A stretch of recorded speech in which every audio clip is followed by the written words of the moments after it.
Hello everyone, Bob here. In this video we're going to talk about Friday the 13th Part 2. This film came out in 1981 in April, and the original was released May 9th of 1980, so there wasn't quite a full year. It was close, but it was still a really quick turnaround.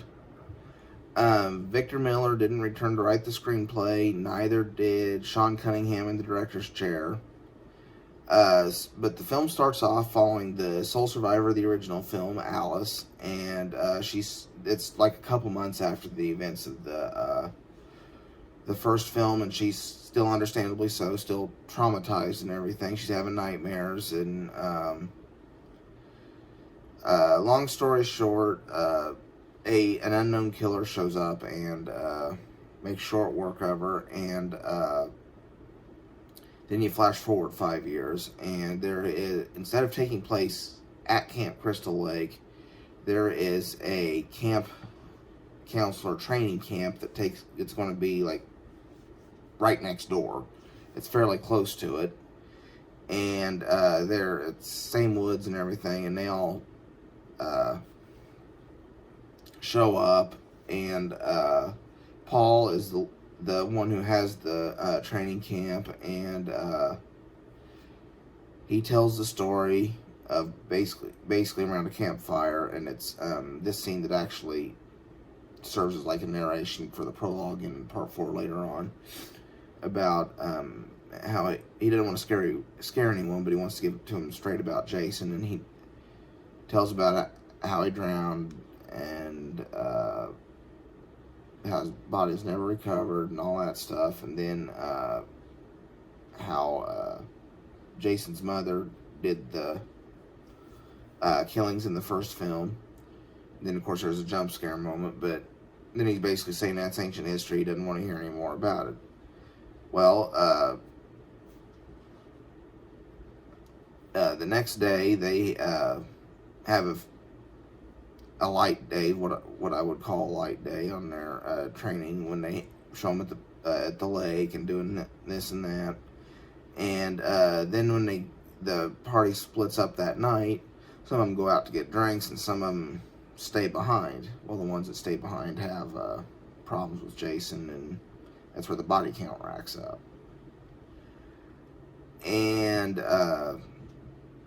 anyway, the two main characters, Paul and then his girlfriend, Jenny, come back, and she's like a child psychology major, and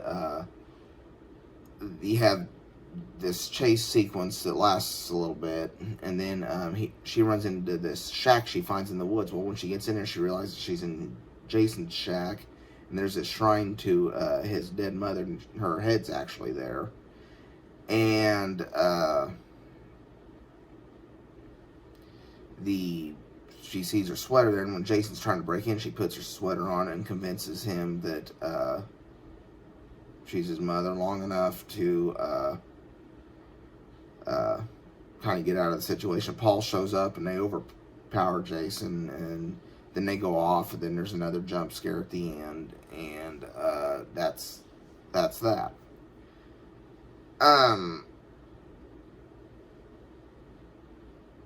I think I alluded to the fact, but anyway, the unknown killer is Jason. No, he doesn't have his hockey mask yet. It's basically like it's just a sack over his head with one eye hole cut out. And this movie, for a long time, when I watched this movie, or for a long time before I watched this movie, I guess, it was one I wanted to see, because, I saw the first one. There's quite a gap between when I saw the first one and I saw the second one. I had seen the later ones in the series. I had seen, like, Jason Lives Onward, but there was a gap there from 1 to part 5 that I hadn't seen for a while when I was younger. And I had always wanted to see it, because, that's Jason's debut, so to speak, unless you count the jump scare at the end of the first one. And I didn't realize until I watched it, and then I didn't think so at the time I watched it then, but when I watched it now, there are a lot of similarities between the first one and second one. It's a lot of the same beats. You know, you got the jump scare. I mean, yeah, obviously there's differences. It's Jason versus, you know, his mother's the killer in the first one. It's not at Camp Crystal Lake. It's Camp Counselor Training Facility. But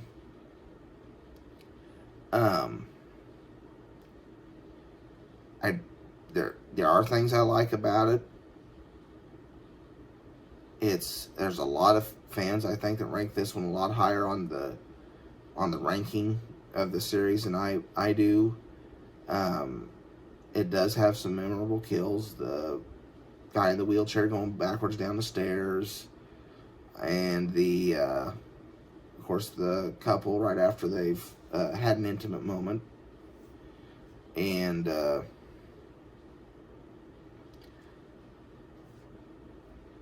but there's a lot of it's a very tame movie. A lot of the deaths happen off screen. A lot of the gore's chopped. Acting in this movie, it's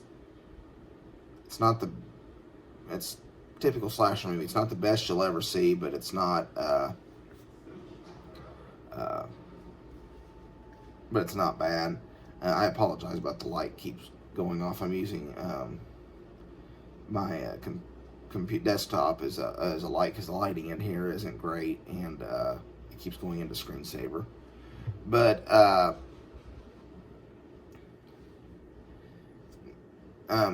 think my biggest problem I have with this movie is, but the part where she puts the sweater on at the end, I don't know. I've never been a big fan of that. I've always thought it was kind of weird or hokey, or, I mean, Jason evidently is seen earlier in the film. He has reasoning skills, as you can find out when watching how he chases and everything, and just in the previous sequence. So I guess I don't understand why he can't reason that his mom suddenly just looks like the girl that he's been chasing. I don't know. I mean, if you disagree and think it's a good ending, that's fine. I just have always had a hard time with that. And like I was saying earlier, the rest of the movie, until the Jason reveal, it's pretty similar to the first one. I mean, you have Jeff and Sandra show up kind of at the same place, and they talk to Crazy Ralph, and then they go out there to the camp, and we're at the camp training ground, I guess I should say, and there's a lake sequence where they're all kind of partying at the lake. It just feels like it's a lot like it's a retread, and which I guess in a way that's what a sequel is. It's a retread, but this felt a little more in your face retread. I mean, I don't hate this movie, and I will watch it when it's on TV, and as we move through especially if I'm doing a Friday the 13th in order thing. But no, it isn't one that it isn't my favorite of the series, I'll put it that way. I do watch it on this laserdisc quite a bit, and like I said in an earlier review, yes, it does show, or in my, not an earlier review, but in my collection video, yes, it does have a little bit of rot, but otherwise, if you have the right comb filter, if you have the right stuff on it, it looks really good.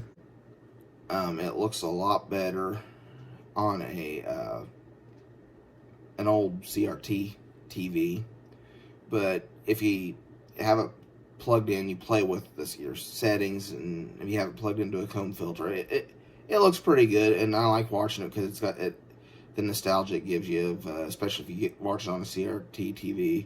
It feels like you're watching it, you know, because it's full screen and everything. It feels like watching it as a kid growing up. So, well, I said don't hate it. I want to give this one a 6 out of 10. I just didn't care for it the way I cared for some of the others in the series. That's all I've got for today. Thank you so much for watching. If you enjoyed this video, please like it. Please consider subscribing to my channel. I try to have new content daily. My channel should be up and running again because I do finally have internet. And follow me on Facebook or Twitter. Just search for Bob the Film Guy. And this is Bob signing off.